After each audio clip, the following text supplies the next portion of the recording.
बिस्मिल्लाहिर्रहमानिर्रहीम। अस्सलाम वालेकुम नाज़रीन, मैं हूं आपका होस्ट अहमद फवाद। एक बड़ी खबर और ब्रेकिंग न्यूज़ के साथ आज की व्लॉग में आप खिदमत में हाजिर हुआ हूं जी।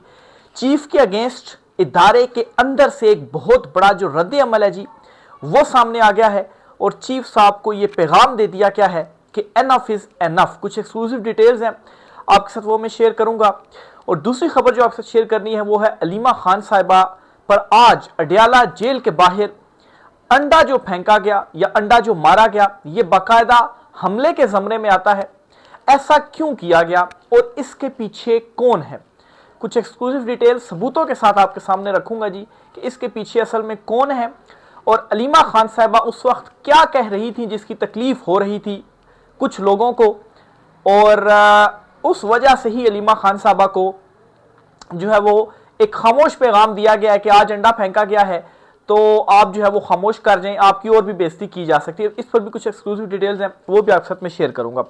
सबसे पहली जो खबर आपके साथ शेयर करनी है वो ये है जी कि चीफ जस्टिस याहिया अफरीदी, इनके अगेंस्ट बाकायदा तौर पर इदारे के अंदर से, सुप्रीम कोर्ट ऑफ पाकिस्तान के अंदर से जो जजेस हैं जी, वो खड़े हो गए हैं और एक सख्त रद्द-ए-अमल आया है। एक तो कुछ रोज पहले जस्टिस अतर मिनल्ला साहब जो हैं, उनकी जानिब से एक तकरीर की गई, एक तकरीब में खिताब किया गया, उन्होंने पूरी चार्जशीट लगाई और आज अब से कुछ देर पहले ही जस्टिस मंसूर अली शाह साहब जो हैं जी, उन्होंने अपने ही चीफ जस्टिस याहिया अफरीदी पर के हवाले से उनको एक ख़त लिखा है। उन खत में उन्होंने कुछ सवालात के जो जवाबात है वो मांगे हैं और कहा है जी कि आप जो है वो जानबूझकर जो नज़रअंदाज हैं वो मेरे खतूत को कर रहे हैं, ऐसा क्यों है, इसका जवाब दिया जाए। और प्रैक्टिस एंड प्रोसीजर एक्ट जो था उसके तहत जो कमेटी बनाई गई थी जजेस की, 3 सीनियर जजेस की, उसमें जो फैसला हुआ था 26वीं तरमीम के हवाले से कि फुल कोर्ट बनाया जाए, तो उस पर आपने फुल कोर्ट क्यों नहीं बनाया और जो काम आपने किया वो आईनी और कानूनी नहीं था। तो पूरी चार्जशीट लगाई गई है। अदलिया के अंदर से ये रद्द अमल जो है वो इस्लामाबाद हाई कोर्ट से भी आ रहा है और सुप्रीम कोर्ट ऑफ पाकिस्तान से भी आ रहा है। तो एक तो इसकी आप जो मुझे समझ लग रही है, जो दीगर हैपनिंग्स हो रही हैं, जो डेवलपमेंट्स हो रही हैं, हवाओं का जो रुख है वो वाकई बदल रहा है।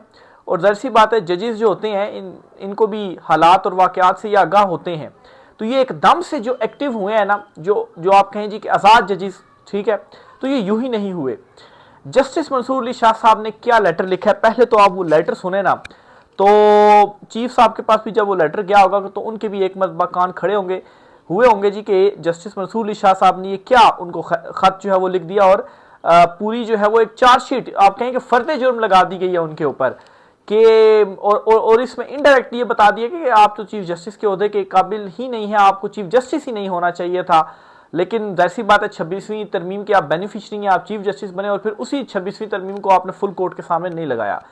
जस्टिस मंसूर अली शाह ने चीफ जस्टिस को खत के आगाज में लिखा कि आपके बाद इस अदालत का सीनियर तरीन जज के तौर पर मैंने ये खत ना चाहते हुए भी आपको मैं ये लिख रहा हूं जी, मगर सिर्फ एक नागुज़ीर इदारा जाती जिम्मेदारी पूरी करने के लिए मुझे ये खत लिखने पर मजबूर करने वाली बात आपका मुस्तकिल और मुकम्मल मसाइल को नज़रअंदाज करना है। आप मुसलसल नज़रअंदाज कर रहे हैं मसाइल को, इस वजह से आपको ये जो खत है जी वो मुझे मजबूरन लिखना पड़ रहा है क्योंकि ये मेरी जिम्मेदारी है। मेरे बार बार के खतूत और तहरीरी राब्ते जो मैंने झैल में दर्ज मसाइल पर आपको भेजे, सब के सब नज़रअंदाज कर दिए गए। ना एक बार मुझे तहरीरी जवाब मिला और ना ही जुबानी चीफ जस्टिस की तरफ से अदालत के सबसे सीनियर जज को यह खामोशी महज बदतमीजी नहीं बल्कि इस अदालत की हम आहंगी की रवायात को नुकसान पहुंचाती है। यानी कि आप ना सिर्फ मेरे साथ बदतमीजी कर रहे हैं, ये बदतमीजी के ज़मरे में आ रहा है, और आप हमारी रवायात को भी नुकसान पहुंचा रहे हैं, अदालती रवायात को। तो ये जज हैं जी जो अपने चीफ जस्टिस के अगेंस्ट, सबसे सीनियर जज हैं जो अपने चीफ जस्टिस के अगेंस्ट फट पड़े हैं। इस निज़ाम के अंदर से जो आवाज़ें हैं जी वो उठना शुरू हो गई हैं और सख्त आवाज़ें उठना शुरू हो गई हैं। और इस इदारा जाती शाइस्तगी की खिलाफ वर्जी है जिसके बगैर कोई आईनी अदालत अपना काम जारी नहीं रख सकती है। अगर आप ऐसा ही करते रहे तो फिर अदालतें काम जारी नहीं रख सकेंगी। यानी कि यहाँ पर एक तरह से जस्टिस मंसूर अली शाह साहब ने यह तासुर दिया है अदालती बाइकाट का भी कि भाई आप ही हमारे खतूत को नजरअंदाज कर रहे हैं, तो फिर हम ये कर सकते हैं कि अदालती बाइकाट कर दें कि नहीं, हमारे पहले जो जवाब है वो आप दें। ऐसे हम नहीं होने देंगे कि जो है वो कानूनी आईनी जो खिलाफ वर्जियां हैं वो होती रहे और आप समझें जी कि आपको कोई पूछने वाला नहीं है। फिर इसके अलावा मजीद सख्त इसमें क्या बात लिखी गई, नए अदालती साल पर जस्टिस मंसूर अली शाह ने चीफ जस्टिस या अफरीदी को खत में लिखा है कि मैंने आपके दौर में अब तक रिकॉर्ड 3956 मुकदमात का फैसला किया है। आप अवामी सतह पर बताएं, आप जो कर रहे हैं क्या वो शफाफ है, आईनी है। यानी कि मैंने तो तकरीबन 3956 रिकॉर्ड मुकदमात का फैसला किया, आप बताएं जो कुछ आप अवामी सतह पर कर रहे हैं क्या वो शफाफ है और क्या वो आईनी है, या इस अदालत को रजमेंटेड फोर्स में तब्दील कर रहे हैं, अवाम को बताएं। तो ये चीफ जस्टिस के ऊपर उन्होंने वो फर्द जुर्म या चार्जशीट है जी जो आयद की है कि आप जवाबदाह हैं, अवाम को आप बताएं कि ये आप क्या कर रहे हैं। फिर जो उन्होंने सवाल किए जी, सवाल भी आपके सामने मैं रख देता हूं जी। 8 सितंबर को जुडिशियल 6 सवालात उन्होंने बेसिकली किए जी। पहला सवाल तो ये, 8 सितंबर को जुडिशियल कॉन्फ्रेंस में अवामी सतह पर 6 सवालात के जो जवाबात हैं वो दें। पहला सवाल, प्रैक्टिस एंड प्रोसीजर कमेटी का इजलास क्यों नहीं बुलाया गया, एक नंबर सवाल जी। दूसरा सवाल, सुप्रीम कोर्ट रूल्स की मंजूरी फुल कोर्ट के बजाय सर्कुलेशन के जरिए क्यों की गई। तीसरा सवाल, इख्तलाफी नोट को जारी करने से मुतल्लिक पॉलिसी में तब्दीली के लिए इनफरादी तौर पर मुशावरत क्यों की गई। चौथा सवाल, जजेस की छुट्टियों पर जनरल ऑर्डर क्यों जारी किया गया। पांचवा सवाल, 26वीं तरमीम पर फुल कोर्ट क्यों तश्कील नहीं दिया गया। और छठा सवाल, जजेस को खुद मुख्तारी की बजाय आप इन्हें कंट्रोल्ड फोर्स के तौर पर परवान चढ़ा रहे हैं। तो ये जी जस्टिस मंसूर अली शाह साहब ने अपने कंसर्न्स का इजहार किया और फिर साथ ही उन्होंने जो 6 सवालात हैं जी वो कर दिए हैं। तो चीफ साहब के लिए इदारे के अंदर से बड़ी जो मुश्किल है जी वो इस वक्त बन गई है। फिर इसके अलावा उन्होंने अपने खत में केसेस के हवाले से भी खैर बताया जी कि कितने उन्होंने जो केसेस हैं जी मुकदमात हैं उनके फैसले किए। तो चीफ जस्टिस याह्या अफरीदी साहब मेरे ख्याल से जिस तरीके से वो इवन के अपने हर फैसले के अंदर ना जो भी उन्होंने जो इंपॉर्टेंट केसेस होते थे वो दरमियान से कहीं से निकल जाते थे, या तो जजेस होते थे ना इस साइड पर या लेफ्ट साइड पर या राइट साइड पर, ये दरमियान से कहीं से निकल जाते थे। तो अभी भी इनकी पूरी जो एक ये चीफ जस्टिस का टेन्योर है ना, इसमें भी इन्होंने ज़्यादातर अपने जजेस के हवाले से सवालात के हवाले से यही किया कि दरमियान से कहीं से निकलने की कोशिश की।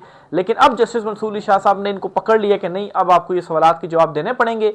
और ये भी तासुर दे दिया अपने खत के अंदर कि ऐसा नहीं होगा कि आप हमारे सवालों के जवाब ना दें, और अगर आपने ऐसा किया तो फिर अदालती बाइकाट जो है वो होगा।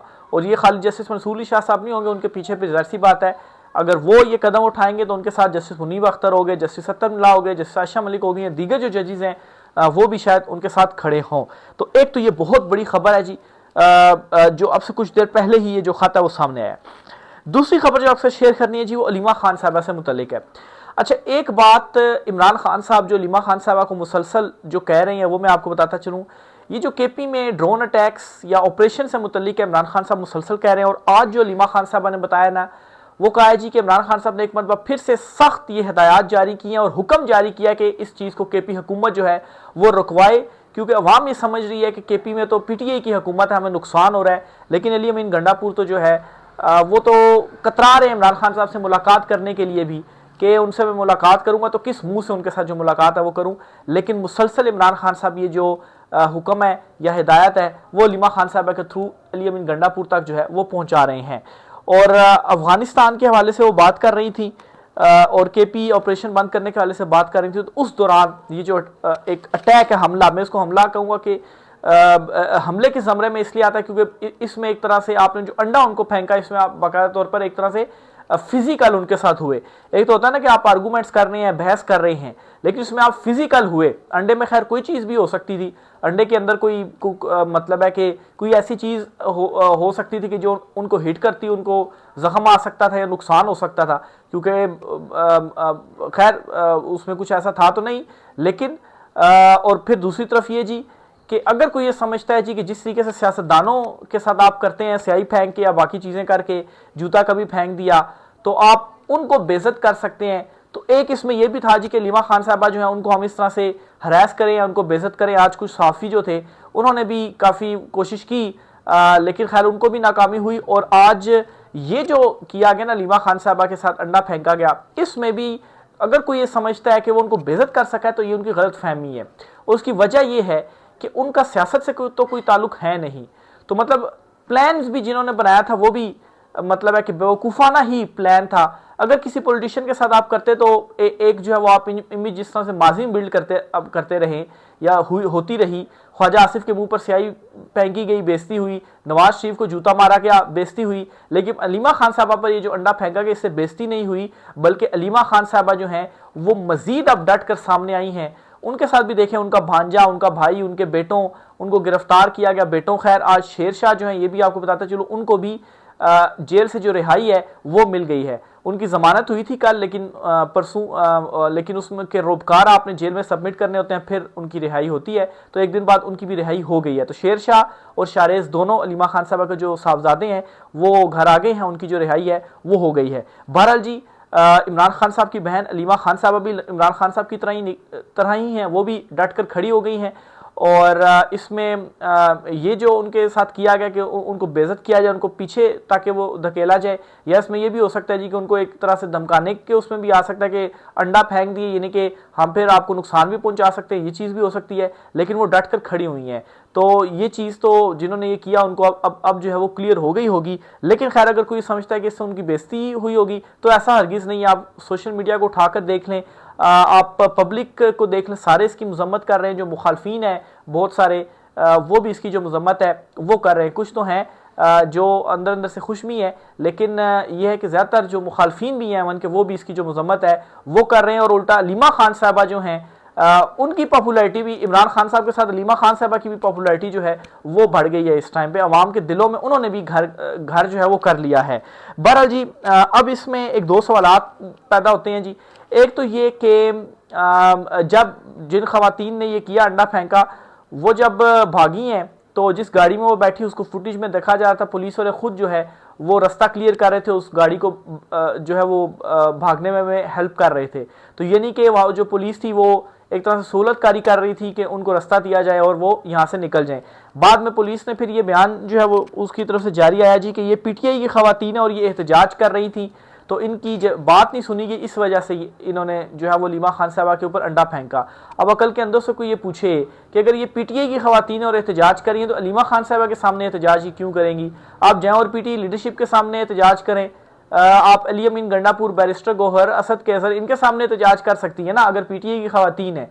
अलीमा खान साहबा से क्या एहतजाज इन्होंने करना? अलीमा खान साहबा तो अपने भाई के लिए खड़ी हैं। अगर इमरान खान साहब की तीनों बहनें इमरान खान साहब के साथ इस तरह से मंगल और जुमेरात को ना पहुंचती ना मुलाकात करने के लिए उनकी पेशियों के ऊपर, तो जिस तरह से ये पीटीआई की लीडरशिप इस वक्त ज़ाहिर कंप्रोमाइज़ है ना और कोई डाला जेल नहीं जाता, तो ये जो आज एक प्रेशर पड़ा भी है ना या अलीमा खान साहबा को रोका जा रहा है, तो ये चीज़ भी ना होती है। तो अच्छा है कि बहनें जो है वो खड़ी हुई है और इमरान खान साहब का जो पैगाम है वो बाहर आता है। तो बहरहाल जी एहतजाज मतलब यही लग रहा है जी कि एक मन घड़त जो कहानी है वो इससे बनाई गई है। एहतजाज अगर उन्होंने करना था तो अलीमा खान साहबा के सामने उन्होंने क्यों एहतजाज करना था? उनका क्या काम एहतजाज से? वो कोई सियासी रहनुमा तो नहीं है ना, वो तो अपने भाई के लिए आती हैं। फिर इसी तरीके से जी जो नंबर प्लेट देखी गई, सर्च जब किया गया तो नंबर प्लेट जो थी वो जाली थी। यानी कि नंबर प्लेट अगर आप वो वेबसाइट है ना आप उसके ऊपर सर्च करें तो सुजुकी आल्टो 2015 मॉडल आता है और वो गाड़ी सुजुकी आल्टो तो नहीं थी। तो अब ये जाली नंबर प्लेटें कौन लगाते हैं वो भी आप सबको मालूम है। और जो लोग ये करते हैं जाली नंबर प्लेटें लगाते हैं फिर उन्हीं लोगों का ही ये काम है। और इसमें पंजाब पुलिस जो है उसकी भी बज़ाहिर सहूलतकारी थी, तो सारी मिली भगत से ये चीज़ें लग रहा है वो हुई हैं। बहरहाल जी अगर आप ये समझते हैं कि मतलब है कि इससे कुछ आपने हासिल कर लिया तो उल्टा आपने अपना नुकसान मजीद जो है वो किया है। और इसकी वजह क्या है, क्यों किया गया? वजह तो यही है जी कि ये फ्रस्ट्रेशन की वजह से ये कुछ किया जा रहा है, क्योंकि ये मतलूबा नताइज हासिल नहीं कर पा रहे। हर हरबा इन्होंने अपना कर देख लिया, जुल्म जबर फस्तायत सब कुछ इन्होंने कर लिया, लेकिन इमरान खान साहब को ये नहीं झुका पाए, बल्कि इमरान खान साहब की मकबूलियत मजीद बढ़ी और इनका बयानिया कोई एक्सेप्ट नहीं कर रहा। तो ये असल में इनको फ्रस्ट्रेशन है और अब जो है वो अपनी कब्र इनको खुदती हुई नज़र आ रही है, तो इस वजह से भी फ्रस्ट्रेशन है। तो इस तरह से जो गुस्सा है वो निकाला जा रहा है। बहरहाल जी ये कुछ इंपॉर्टेंट तफसीलात ही रहकर कीजिएगा। आज के व्लॉग से इतना ही, इजाज़त दीजिए, अल्लाह हाफिज़।